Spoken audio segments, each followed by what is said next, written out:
When we made our McDonald's Spicy Chicken McNuggets, you were praise hands emoji. Then we ran out, and you were streaming tears emoji.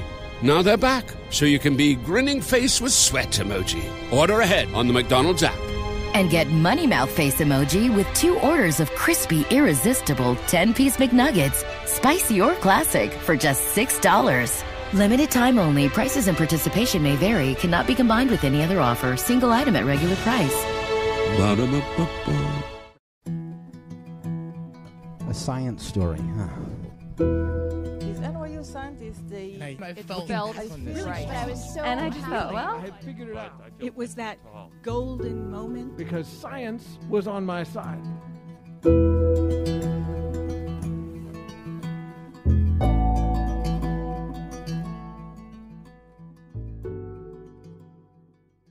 Hey everyone, I'm Ben Lilly, and welcome to the Story Collider, where we bring you true personal stories about science.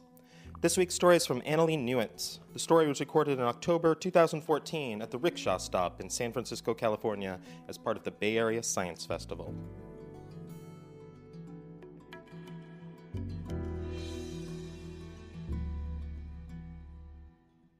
So I'm just going to start with a confession, which is that the reason I became a science journalist is because I have this burning lust to visit as many scientific labs as possible.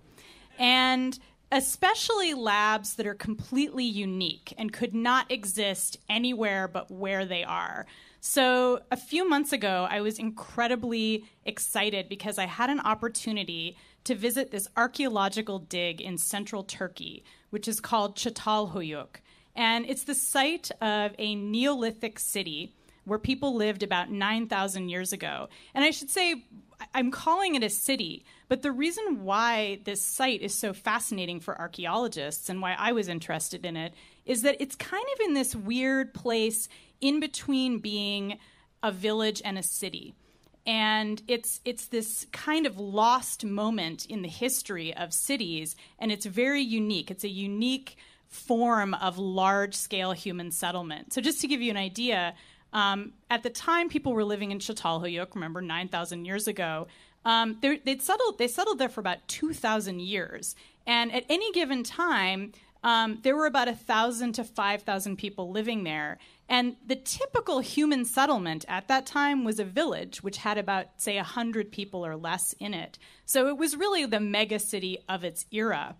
And it was also designed in a way that's very different from any other kinds of settlements that we know of. They didn't have streets. People built their homes sort of like a honeycomb, right jammed up next to each other.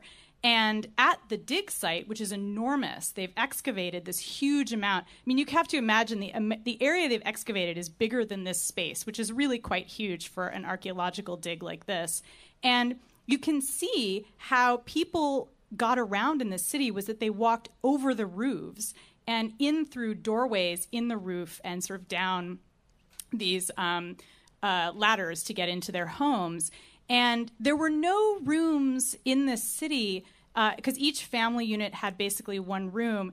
They don't find really big mansion rooms. Again, unlike cities that we have today, there's no sort of big giant rooms and little tiny ones. It was all pretty uniform.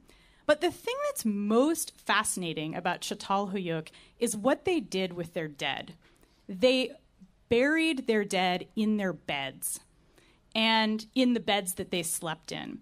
And when you look at these rooms that the people lived in, you can see that they've divided their houses up, each room, and they're pretty small. Imagine like this, a little bit smaller than this stage. And one part of the room is clearly, it's like the living room. You know, they have the hearth and they have some chairs or benches and some decorations. And the other side of the room is the bedroom. And this is an area that they kept very clean. They plastered it with nice white plaster, which was used a lot in the building of Çatalhöyük. And they created these elevated platforms that were beds. And when the archaeologists at this dig start excavating these houses, because they're digging down deeper to find the layers of houses, what they found was that these beds were full of skeletons, and sometimes over a dozen skeletons. And they, as I'm there, you know, we're walking through the dig site, and, you know, I'm with a bunch of archaeologists, and we're looking down into these rooms, And I'm realizing like all of these little wells that I'm seeing in the floor are places where they've excavated skeletons. And one of the things they find as well they don't just find skeletons, but they find that people actually dug these skeletons up during the time they were living there, and they would often take out the skulls and plaster the skulls and use them as decorations. They'd trade them back and forth. It's really common to dig up a skeleton and find like somebody else's skull in there, or like a couple other skulls in there, just hanging out with the skeleton. And I kept thinking to myself, I'm looking at this and I'm like, what would it be like to live in a culture where you sleep on top of dead bodies every night? Like, what kind of culture would that be? Like, what would it feel like? Like, it's so alien to what I've experienced in my culture. And, this is, of course, a question that's super interesting to me as a writer. I'm working on a book about cities, and, I'm there because I'm a fan of science. But it was also really a personal question for me, too, because my father committed suicide actually right around this time last year. And at the time I went to Çatalhöyük, it was really on my mind. I was thinking a lot about death, and I was really confused about what had happened. I didn't know why he'd done it. And it was, what I did, like a lot of people who were in mourning and who were trying to deal with sadness and confusion, I decided to just focus on things that were meaningful to me, to keep going with work and to go out to this lab. And, I thought it would kind of take my mind off things. But of course, I get there and I'm in this city, which is basically carpeted with dead people. So I can't get away from it. And so I spent about 3 days there, investigating the ruins and looking all through the evidence that people had gathered there and going to the labs and talking to archaeologists about what it all meant and what they thought was going on in this city. And I started to get to see this pattern emerging in how archaeologists would respond. Like, they'd sort of tell me a little bit about their theories, and then they would do this thing that I started to call the archaeologist shrug. And they would tell me what they thought, and then they would just kind of shrug, and they'd be like, but we just don't know. And part of the reason that it's so difficult to understand the people of Çatalhöyük is because they didn't have writing yet.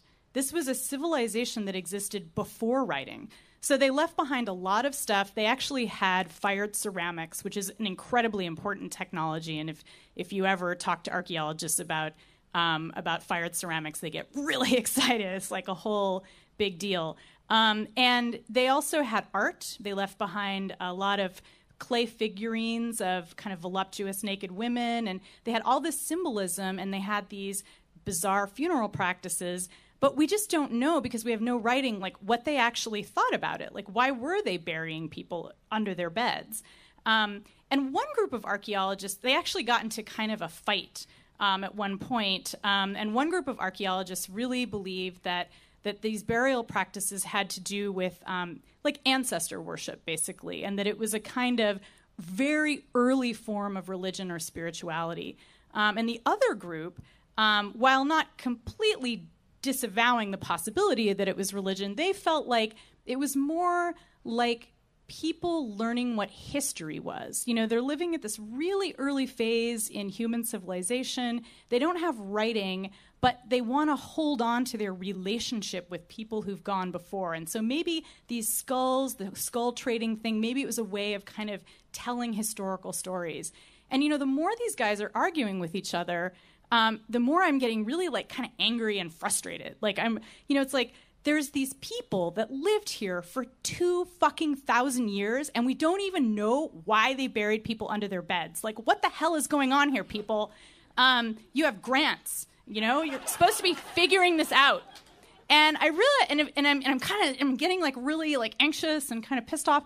And I realize, okay, I'm actually not pissed off at Neolithic civilization. All right, I'm actually upset because like a lot of these questions that I have and that the archaeologists have are questions that I have about my dad. Like, I have no idea why he took those pills instead of deciding to stay alive. He left a shitload of writing behind, a lot of writing about a lot of things, and I still don't even understand it. It's this mystery that that I'm never going to be able to solve. And, archaeologists, they have a way of dealing with this. Even though Çatalhöyük is a city that is this kind of missing link, it's a city where once people abandoned it, they went off into village life. Like, they never lived that way again. They went back to villages, and then, centuries later, we see the emergence of these new large civilizations, and they look like the cities we have now. They have streets, they have writing, they have ziggurats and pyramids, just like we have. And there's this missing link. But archaeologists will say, well, look, we just don't know. And the longer I was there and the more I talked to people, the more I realized that archaeologists work really hard to honor the dead by not projecting their modern viewpoint onto these ancient people, to not project their ideas of religion, their ideas of family and community and death onto them. Because the more you fill up those empty spaces that you don't understand with your own preconceptions, those are the moments when you erase the truth of history. So you have to have that sense of not knowing. And if you think about it, it's kind of like saying that the way you honor the dead isn't just by, listing their accomplishments and naming all the artifacts that they left behind, but you also honor them by admitting that they've left this void, like a void in meaning, that there's this emptiness that's always going to be there. And that's how I've decided to honor the dead in my life. I've given up trying to figure out why my dad did what he did. I'm never going to know. I'm never going to know how he was feeling or why he decided to end his life. But I think, I should just say that's hard. It's very, very hard to feel that way. And I watched these archaeologists at Çatalhöyük, going down into this amazing city. They're surrounded by dead people, the city is just full of all this amazing culture and all these artifacts, and they're having to just restrain themselves so much from projecting their ideas onto this unknown civilization that they don't understand. But I think that's really the key. I think that moment when you admit that you can't fully understand the dead and that you never will, that's really the moment when you honor them the most. Thanks.